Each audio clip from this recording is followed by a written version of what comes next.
Are the processes in your organization efficient and effective? That question might have come to your mind quite a couple of times per week or per month, maybe even only per year. However, in most organizations, people say, well, could be optimized. However, and then there's normally a reason why they haven't done so. And of course, you could now say, hell, efficiency and effectiveness, that's very German. Well, it might be, but we don't want to be stereotypical here. It is important that your organization runs smoothly. You have an interest in that. Your clients have a business in that, your customers, internal, external people. Anyone wants to have a business that runs smoothly. However, often you have processes that grew historically. And back in the days when the process was designed, it might have been an excellent idea, and it probably was fit for use and fit for purpose. However, after that, often these processes never were checked again. Then you have certain circumstances changing, and the variables in these circumstances change as well. And suddenly the process is not fit for use or fit for purpose. In worst case, it isn't even both. It is not both. So changing it then is often a lot of effort. You need quite a substantial amount of knowledge to do so. And often people say, well, it's pretty political, so I'm not going to burn my name there. And this topic of it's political comes up pretty frequently when it comes to changing processes, and people simply do not want to deal with that. But let's face it, your organization cannot undergo a constant hassle with inefficient and ineffective processes only due to someone saying, sorry, that's political. Because we all know that criticism is pretty substantial, and people come up with criticism very frequently, especially when problems pile up. So the question is how to do it better. And I give you two examples of real world examples, actually, that I saw in my personal work life, and also one which just went to press. And of course, you will now say, well, these probably will be examples from, and then you will fill in a certain country. No, I tell you an example of inefficiency in Germany. This might now shake the foundations of your beliefs. It's from Berlin. Some people might now say, well, what do you expect from Berlin? They are known for inefficiencies. Well, they are, at least for a while they are now. They had an amazing project called the e-file. And the e-file says that any piece of communication that is sent by the public sector will be digital. So you stop sending out letters. You simply do everything, basically what organizations do for a couple of decades now. You send everything via an e-file. And Stefanie Remlinger from the Green Party now, she's the leader in that department, now told people that they should stop to use the software immediately. It has just been implemented. Costs so far an eye-watering 135 million euros have already been spent for a non-functional or a dysfunctional software. And the reason she gave was that it needs 11 employees, full-time by the way, who scan 20,000 pages per day manually to make it work. I don't know if you ever heard of professional scan streets or any professional scan entity that can be implemented in your organization. However, that process seems to be from 1972, where scanners were a pretty new thing. And if you think, well, that's the public sector, we don't do this in free enterprise. Well, I can tell you from one of my colleagues, a colleague who I met during a project where I was doing consultancy and an interim mandate afterwards, and he was doing the same, but he now moved on to a different project, a different company. And he now told me when he started with his new company, and that's 100% free enterprise, they said, yeah, the contract is a bit special. And when he read the contract, and by the way, he agreed on the contract because it's not his problem what happens there. The problem is not between company X and the freelancer. The freelancer first goes to a profit center on the Philippines. From a profit center in the Philippines, it goes to a profit center in the Middle East. And from the profit center in the Middle East, it is then lent or sent or given to the entity in Germany. And of course, you might now come up with a very smart idea why this is the case. And I'm absolutely sure that this company thought through why they did this. There must be a reason, some sort of regulation or law in place which they want to get along with, and that they do it this way. Because in free enterprise, people are not keen on wasting money. However, at the end, he saw that his daily rate, in due course of being with two different profit centers, now is 30% higher for the German entity, while he does exactly the same. And by the way, these 30% do not even include the cost for billing each other within that organization or the amount of hours spent only to do the admin to fulfill this task. So you see that inefficient processes are not an issue of the public sector alone. Processes need to be updated. However, the the main issue often is people say, I don't know where to start. And that's exactly what we're going to talk about. Where do we start? What is necessary? How to implement that? And then a couple of extra tips afterwards. So first, what do you need in the first place? So first, you need someone who has the experience in process design. And by the way, practical real-world experiences is brilliant and very important. However, it is not enough.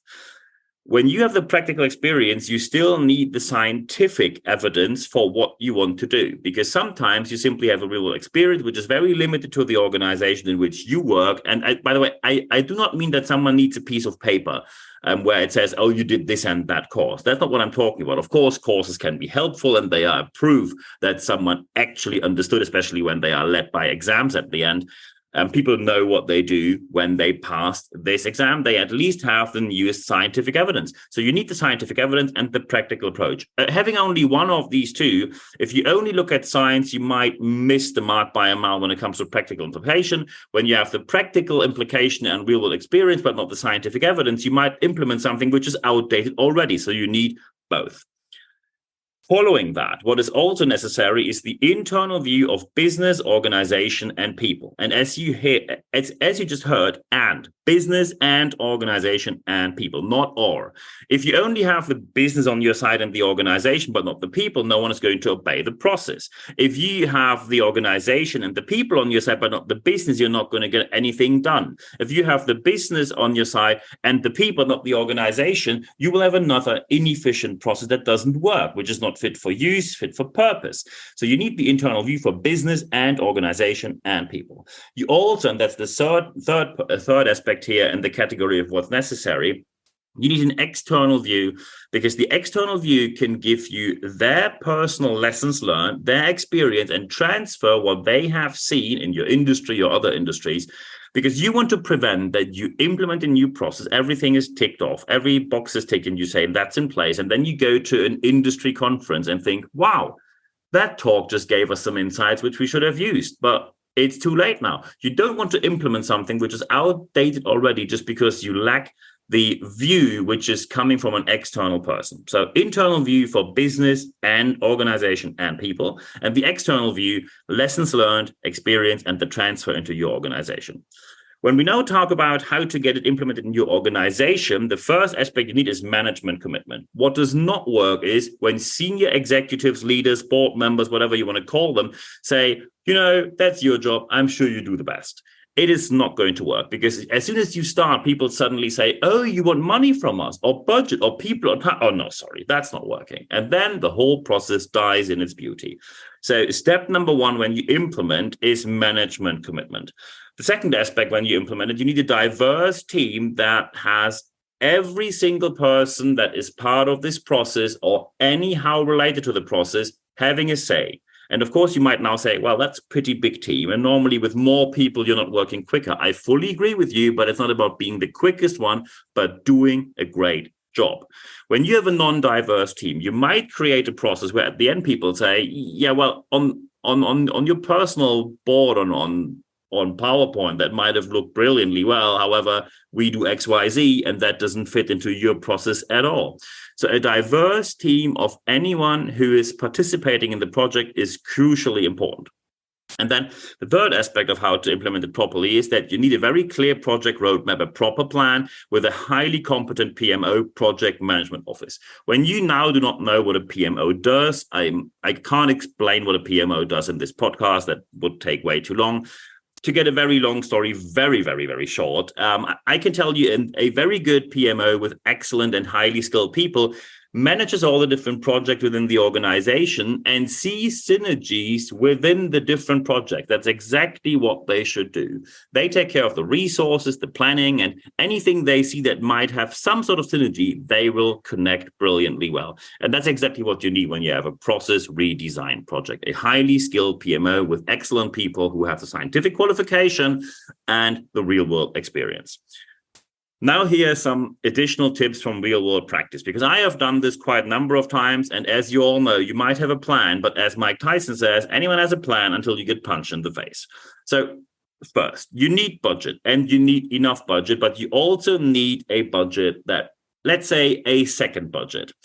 The second budget can happen due to numerous reasons. So, for example, suddenly in your industry, there's a lawsuit that creates a new situation, or there is a new law, or the EU comes in with a new rule, or any kind of other regulatory entity comes in. So suddenly your process, according to your plan, doesn't work as you planned it will do, because now you see the variables around it change, and that, of course, will cost time and money. And that means your budget must have, let's say, a second budget that you can act on these changes. Of course, you try to be within the first budget, but when something changes, be sure that a second budget is available. Second aspect of real world tips here: your resources must be on a high priority. Way too often I've seen that people are very motivated and say, let's change this process. And then they say, yeah, well, but we have to run the business, and there's daily business and this and that and the conference here and travel to this customer, and we have a complaint here and a project issue here. Could you just do this design thing besides your daily work? And I can tell you this: do it besides your work. It never works well when you don't allocate enough time, people, and financial resources, or any other resources you need. So resources must be allocated on a very high level. And the last real world tip: always look for people, product, and partners to have the best process. Why? People are the one who use the process. When the process is simply impractical, people will not use it. And very quickly, they will find a way to get around it. And probably even in your organization, you have experienced moments where you said, this is the process, and we quickly figured out how to not stick to it. Second, product. When you do not know what the product of your organization is, you will design a process which is not fit for use, fit for purpose. So you need people who very clearly know what is the business doing. And the third one is partners. You have suppliers, you have external people. You're not sitting there doing everything on your own. Very, very few organizations work on their own, and your partners are the ones where you have to be very sure that they know about the new process. They help you, they give you feedback, they tell you their views on the process. People, product, and partners, if you consider these three, you get the best process out of it. And by the way, when you now think, how do I know if I should start? How do I know if I have something like that in my organization? When you hear phrases like, oh, I think we should do something there, or someone wanted to do something there in the past, but we didn't have the time, or someone says something like, yeah, that's not really great, we should do something about that. This is the moment where you have to act. The earlier, the better. And of course, there's more to this. When you now say, hey, it's a huge topic, can we just have a chat? And of course we can.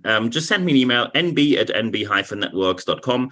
If you have something very specific, you want to have a seminar, workshop, training, speaking, coaching on this, just let me know. But you also can just send me an email, ask me your question, and then we either have a Zoom or answer your email or a phone call, whatever you prefer. nb@nb-networks.com. That's the first step. Step number 2, I always recommend that you register for the leadership letter, expert.nb-networks.com, for 2 reasons. So number 1, when you are registered for the leadership letter, you get full access to anything I publish, no paywall, nothing. It is the only means where you get full access to anything.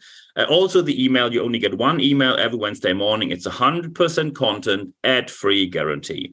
And second, we have live sessions. We have live Q&As. We call it the leadership Q&A, where you can join, but it's only announced where these leadership Q&As take place on the leadership letter, expert.nb-networks.com. You also find my email address and the link to the leadership letter in the show notes of this podcast. So thank you very much for contacting me and for registering. And also thank you very much for these weeks and weeks of listening. We again had amazing rankings, which I'm going to publish very, very soon. And the last aspect number 3, is the one that I always emphasize the most. Apply what you heard in this podcast, because only when you apply what you heard, you will get the best out of it. And you will only see the positive impact on your organization that you obviously want to see when you apply what you heard in this podcast. So thank you very much for doing so. I wish you all the best. If you need any kind of help, just let me know. I'm always happy to help. And at the end of this podcast, there's only one thing left for me to say. Thank you very much for your time.